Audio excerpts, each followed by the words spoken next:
Wait, you've got to be kidding me. Let's get this untwisted. It is actually the official start of the holiday season, at least in the Keith and Taylor household. It's actually sort of funny because Keith and I were having a conversation just right after Halloween, like, all right, well, it's the end of Halloween. We have all of these pumpkins around our house. We have boo decorations, skeletons hanging everywhere. Like, obviously, we don't want to leave those up, but what do we do with this sort of interim period? Like, is it too soon to decorate for Christmas? What about Thanksgiving? Do we just take everything down and have a barren household for the next few weeks? And it was actually Keith who suggested that we switch up the decorations. And I mean, shocking enough that it wasn't me, the Christmas elf herself, but we were sort of just, toying with the idea of maybe doing like a slow transition because, of course, here in the United States, when we celebrate Thanksgiving, you can still have a few pumpkins around or like a cornucopia or something weird. But it's kind of one of those holidays where I personally don't mind having Christmas decorations up for. Like, it just sort of feels like, the importance of Thanksgiving is not the things on the walls. That's just sort of the way that I look at it. But we weren't exactly sure what we were going to do, and I don't really have many Thanksgiving decorations to begin with. But we had to go to Costco, and we already knew that when we were going to go to Costco this next time that we were going to invest in a Christmas tree. It had been something that we had discussed for a super long time. They have incredible Christmas decorations, like humongous lawn Rudolphs and snowmen, if we actually had like some sort of front yard, that are just absolutely gorgeous. And they have, at least right now, or at least at our Costco, 2 magnificent fake Christmas trees. I mean, don't even get me started on the debate of the fake versus the real Christmas tree, because I'm very opinionated on it. Essentially, I respect the longevity of getting a fake tree, but I so much more appreciate the realness and the authenticity of a real tree. But I understand, after seeing my parents lug it through the house every single year, like what a mess it makes. And I hate how you have to take it down like December 26th. Like, it just crushes my every heart and soul. So I get it. I like the idea of having a Christmas tree that you can invest in and have for years to come. So Keith and I knew that when we were going to Costco, we really wanted to look at these 2 Christmas trees. And we get to Costco. I think I actually vlogged most of this, so you'll probably see it up on a video if it's not already out or coming soon. But there was 2 different Christmas trees, a 9-foot and a 7.5-foot tree. And we decided, you know what, not only is the 9-foot tree like $600, but the 7.5 is just perfect, exactly what we need for our space. Like, we're not a family of 7, like it's just the 2 of us and Reese. We are okay with this 7.5-foot tree. You never really know on ceiling sizes. I'm getting far into the minutia of it, but it was a fascinating debate for us. And we get back home and Keith's like, all right, well, let's put it up. Like, what are we waiting for? Let's put this darn Christmas tree up. And this was a big deal for me, not only because, heck yes, like I thought I was going to be the one having to put up a fight for wanting to decorate early, but not only was I so darn happy that he suggested it, but also it was a huge deal for me because growing up in my house, in the Woods family household, we kind of had this weird rule where we would not decorate for Christmas until the day after my birthday, which my birthday is November 20th. Weird that it's coming up, and even weirder that we'll still be in quarantine for it. But we had this rule in my house imposed by yours truly where we would not decorate for Christmas until the day after my birthday, the 21st of November. And honestly, thinking back on it, like even saying this out loud, the rule makes little to zero sense to me, because you would think somebody like me, whose middle name is Christmas, would actually prefer the decorations up for my birthday. But I don't know, I think because my birthday is so close to Thanksgiving, and then afterwards it just sort of feels like it rushes into like the madness that is the holidays. Maybe I was always scared of my birthday being overlooked or something. I don't know. Like, it's a selfish little Taylor mindset coming in, like little Taylor, not like whatever. But yeah, honestly, the logic is lost on me now, but that's just the way that it was in the Woods family household my entire life. And even still, like to this day, I'm pretty sure my mom will do that just in case like I might come home for my birthday or something. But now, looking into my living room and having my tree up, the 1st of November is honestly just a beautiful gift to this world. And let me just repeat, first and foremost, just get yourself somebody who wants to put up the Christmas tree the same time you do. Like, I cannot emphasize that enough. You need the people in your life who will celebrate the holidays just like you want to celebrate. You know, like, you should never have to compromise your love for celebration. And that's just my rant on Christmas trees for the day. I really hope that if you're out there and you're debating putting up your Christmas tree, or maybe you're having to fight the Grinches of the family and they're wanting to wait a little bit longer, you know, here's my 2 compromises for the day. Either 1, just sneakily put up the tree in the living room, hope nobody notices, or 2, maybe invest in one of those like little tiny $10 fake trees that you could put on a dresser in your room as like your compromise, knowing that you've already started celebrating the holiday, even if you have Scrooge downstairs who won't let you set up camp in the living room. So I digress. But speaking to, you know, the Scrooges of the family that just don't want to get out of their comfort zone, that is my really terrible segue of wanting to talk about what I would like to talk about today, which is just that, getting out of your comfort zone, specifically Taylor getting out of her comfort zone. And it's kind of funny because I've been thinking back on 2020 specifically, and I think in so many ways it has challenged me, just, you know, the year in general. It's helped me grow mentally. Oh my gosh, so much. Even just in regards to like my mental ability to not go crazy, like not to implode on myself, but also, you know, just different trials that I've been tested with throughout the year. And while I've felt so proud of myself for, I don't know, somehow keeping a little bit of a level head, I also think that 2020, particularly because of quarantine, has allowed me to actually regress in so many areas of my life, because I think I've fallen back into this place of comfort.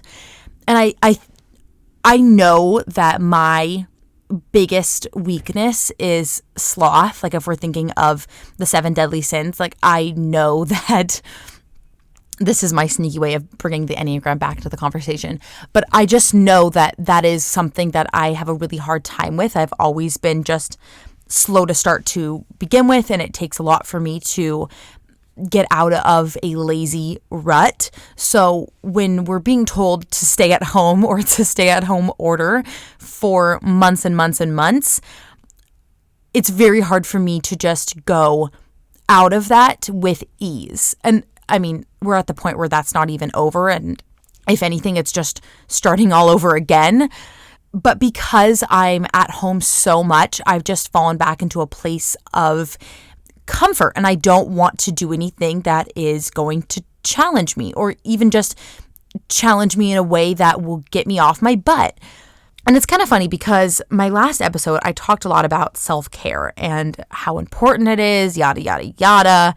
And I really liked that episode because it helped me dig really deep. And I thought a lot about the start of my journey on YouTube and how hard I was grinding, et cetera, et cetera. If you haven't listened to that episode already, I think it will provide a lot of context for what I'm about to dive into. But I would say probably for the last 2 months or so, I've been having Keith actually edit this podcast, and it just got to the point where it was a little bit too much for me to handle time-wise, and he offered to step in, and he's been a fantastic help to me. I can't express my gratitude to him enough. I mean, meanwhile, he's probably like, yes, Taylor, you can express your gratitude in the form of payment. But no, I'm kidding. But anyways, he was listening back onto the episode about self-care when he was editing it, and he calls me into the living room and he was like, listen, I really like what you're saying here about how hard you were working and, you know, how it was too much for you, et cetera, when I was trying to balance going to work and trying to start YouTube, and I was just not getting enough sleep, etc. But he said, in all honesty, I don't think you would be where you are today if you hadn't have done that. Like, if you hadn't have gone through that really tough period. And truth be told, I really didn't agree with him at first. Like, I still think I fucked myself over a lot. And I mean that. Like, I did not even get a chance to mention this, which is so funny because I remember thinking, I have to tell you all this when I'm talking about that scenario. But it got to the point where it was so bad that I would stay up and edit so darn late that I would end up oversleeping for work. And it got to the point where it was bad, like so bad that I would have those close calls of almost not even waking up for work in time at least once a week, if not more. Like it was really, really bad. And I mean, this was my first professional 9-to-5 full-time job ever. Like how bad of an impression is that if I'm going to be showing up late to work, which thank God I would most of the time make it on time. But I mean, there was multiple times when I would miss the bus and I would have to drive all the way to work, which would just also make me late because Seattle traffic is just beyond ridiculous. It was just bad, bad, bad, bad, bad. So I understood what Keith was saying, like, you know, work hard to get where you want to go. But at the same time, I was neglecting so much of my sanity almost. And it was funny because I think ever since then, I've just sort of been thinking about that conversation that we had together and even how much of a jump it was out of my comfort zone to start YouTube, like even before the mayhem that was my lack of sleep schedule happened. And I've mentioned this before, but I usually like to plan ahead for my videos and just, you know, get things ready and plan ahead for at least the next 6 weeks or so, just so I can map out my videos. I know what to plan for. If I'm going to be doing a challenge, I obviously want to make sure I have enough time to do it, et cetera, et cetera. And so right now at the start of November, I've been thinking a lot about December, which if you're a big fan of YouTube or you like Christmas in general, you might know that a popular thing to do in the month of December for a lot of YouTubers or content creators is something called Vlogmas. Now, if you've never heard of Vlogmas, I would say it's probably been around for, I would bet like a minimum of 7-8 years, something crazy. Like it's something that's been around for a very long time. It's very old YouTube, if you will. I don't know if this is true or not, but I think Alicia Marie, the YouTuber, might have started it, or at least it's something that she's very into. And the cool thing about Vlogmas is that it's just supposed to be kind of like fun, raw content. You vlog your day pretty much every single day for the month of December, which means that typically if you're going full in, you know, you're going all in for Vlogmas, that would mean that you're posting a video every single day for the month of December, or some people will do every single day up until Christmas. So 25 days of Vlogmas. I've seen some other people do every other day or just 12 videos, like the 12 videos of Vlogmas. There's different takes on it, but essentially the idea is just a lot more Christmas fun, vloggy content. And a quick anecdote, but last year I tried to do Vlogmas, kind of. It was my second month into starting my YouTube channel, so not only did I have absolutely no idea what I was doing, but my confidence level was just beneath the floor. Like it was so low. So, I mean, I don't know how I would have had any sort of confidence to record anything in public, like going to the stores, Christmas shopping, or anything like that. But I made a few different videos. I called it A Very Merry Taylor Christmas, kind of a bad title, but you get the gist. And it was so much fun, and they're some of my favorite videos, even though I've taken a lot of them down just because they were horrifically bad, like just so beyond embarrassing. Not even like bad in content, just bad in quality, and just you can tell how nervous I was. It's just awkward. But anyways, ever since I've started YouTube, I've wanted to do something like Vlogmas, or I've just wanted to participate in Christmas content. Like, how could I pass that up? Like, that just feels so not me. But here's the thing. I think that it is, or it will be, an extraordinary step out of my comfort zone. And I think that thought alone, like the thought of me failing at it or missing days or messing up or maybe creating content that you are not interested in, scares like the living shit out of me. And I've come up with a few different ideas, and maybe I'll just even share them with you now, and you can let me know your opinions on them, because I'd love to hear maybe what you would prefer, because obviously I want to make content for you all. But right now, what I was planning on doing was creating like my normal content, you know, maybe some challenges or what I eat in a day, things of that nature, you know, lifestyle, but fitness related in some sense. But perhaps adding an additional video one time per week. So having 3 uploads per week. And that additional video would be just a straight, fun, Christmassy vlog. So really it would be Taylor's normal content with one additional Christmas vlog. That was kind of the direction that I was thinking about going in this moment in time. But I've also toyed with the idea of, well, shoot, do I do full out Vlogmas? Although that idea just scares the living shit out of me. Do I do every other day videos? Do I do solely Christmas content for the entire month of December and just say, screw it, like, you know, even if only the dedicated fans want to watch my videos, then that's just the way it is for the month of December, and, you know, you just bite the bullet for it? Or is it a little bit of both? Like, I haven't really decided on what my plan of action is going to be. I think, in all honesty, like I said, I'm scared to step out of my comfort zone, not only in regards to content, just because, you know, it's a type of content I don't full out do on my own or on an everyday basis, but also just sort of like for that leap of faith that if I plan this, like if this is something that I want to do, it's something I will need to commit to. I don't want to mess up. I think I'm also just nervous about the idea of turning around content in that amount of time and still having the videos be of good quality or still having sanity during my favorite time of year. Like, I don't want to be stressed about work or videos during Christmas time because I want to be able to enjoy Christmas time. But at the same time, like, people are still working. You still work through the holidays. There's still plenty of daylight hours to get this kind of stuff done. But also, I don't have an editor. I don't have anybody that helps me with my videos, and that's not something that is a bad thing. I am perfectly okay with that. I'm honestly too protective over my videos to begin with. So I wouldn't even know if I'd feel comfortable with an editor.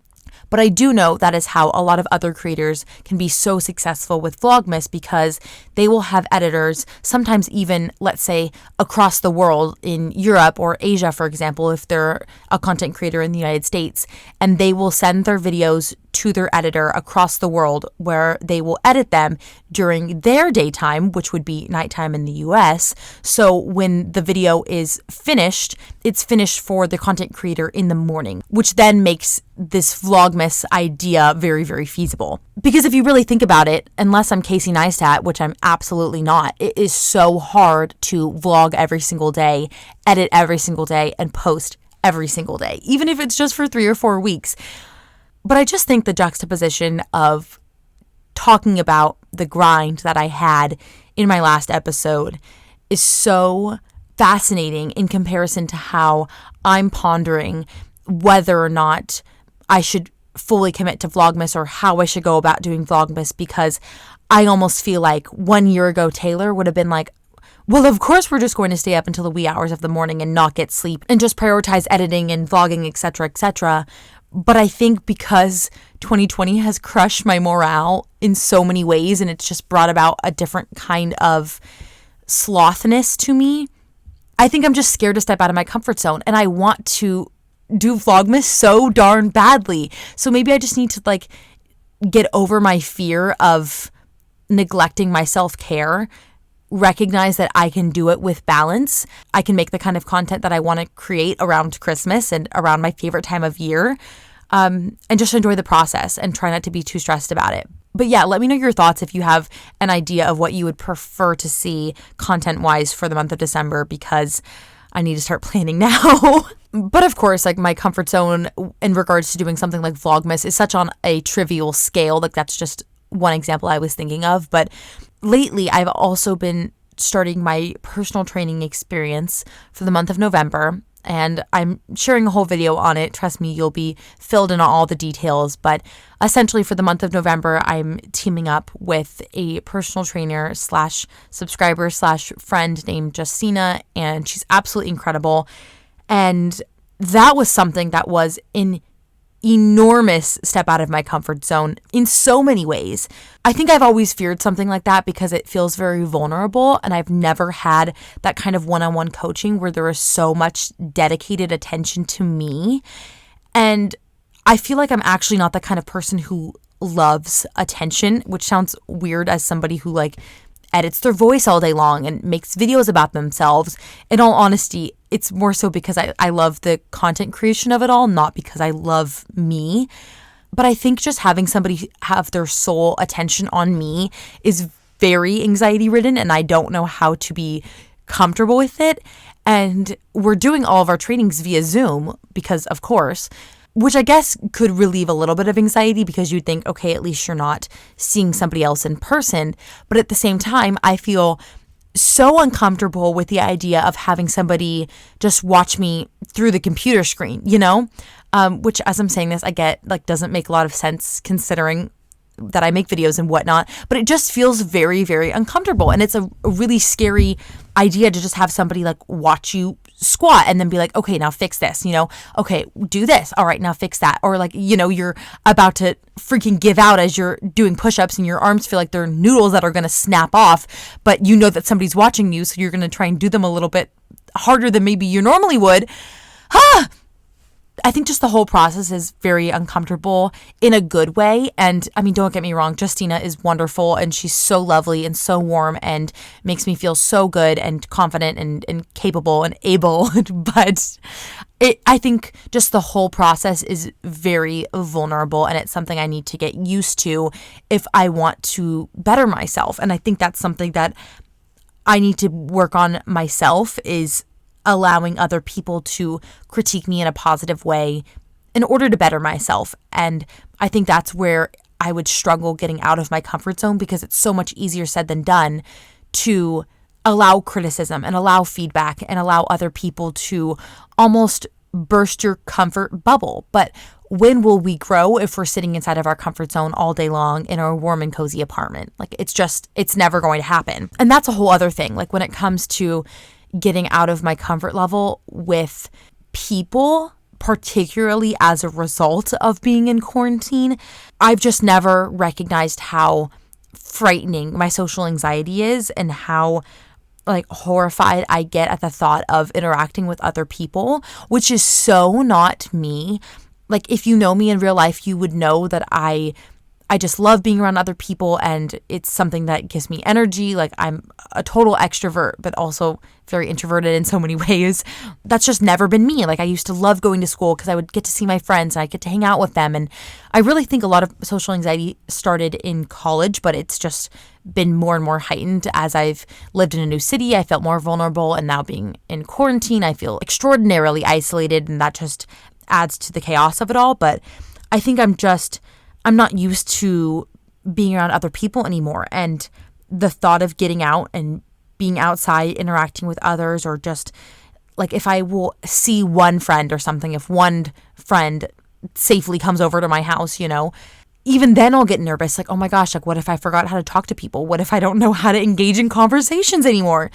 And I think I've recognized how much of a downside it is to work from home and particularly do YouTube, for example, because it can just be such a lonely place. And yes, sometimes it just sort of feels like you're speaking into the void and nobody's really listening to the podcast or nobody's watching your videos, because sometimes, you don't always hear feedback or you don't always get messages or left, right, and the other thing. Doesn't make sense. Or it's just sort of me speaking into the internet and hoping that it doesn't just echo back to me. But I think it's definitely just a challenge that I've had to be more aware of and recognize that I need to be more proactively getting out of my comfort zone, and particularly when it comes to interacting with other people. I even have FaceTime anxiety. I've talked about that before, but just the thought of talking with somebody face to face on the phone just is scary and uncomfortable, or even so millennial of me. But I don't love phone calls because I feel like I can just feel so awkward, or just I don't know what to say. I don't know what to do. But I had this teacher once who taught us, I want to say on the literal first day of school, that you will never grow inside of your comfort zone. And he was exactly right, and still is exactly right. I would never even be here talking to you all on a podcast if I stayed in my comfort zone my entire life. Are you kidding me? Starting a podcast was almost scarier than starting a YouTube channel. Who the heck's going to want to listen to me talk to a microphone for 45 minutes?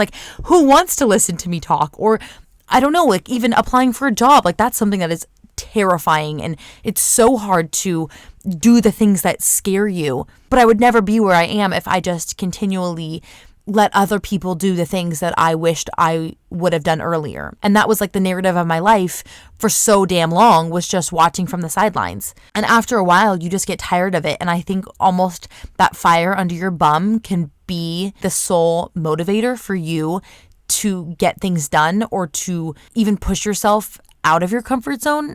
Do we want to play a drinking game? Like take a shot every time I say comfort zone in this episode? But it's true. Like sometimes you just need that little push, or else like what will change? What will change in your life if you don't take action to do better or to be more or to do something that scares you? Anyways, I think that this is a little bit of a short episode this week, but in all honesty, my head is just not in the right place right now, and I don't have questions of the week because I didn't want to bother you all by asking anything on social media, and I don't know, I felt rude, and yeah.